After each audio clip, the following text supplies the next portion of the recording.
how to turn on or turn off recommended apps in recent settings on the Samsung Galaxy S25 series. First, tap on the home button to return back to the home screen. Now from the home screen, tap on the recent key.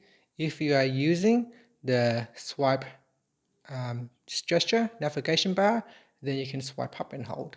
So here I will tap on the recent key, then tap on the more button, and then tap on settings. From here, tap on show recommended apps. Tap on the toggle button to turn it on or switch it off.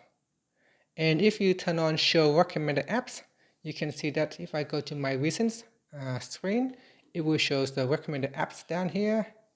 And if I switch it off, then in my recent screens, it will not show the recommended apps at the bottom here.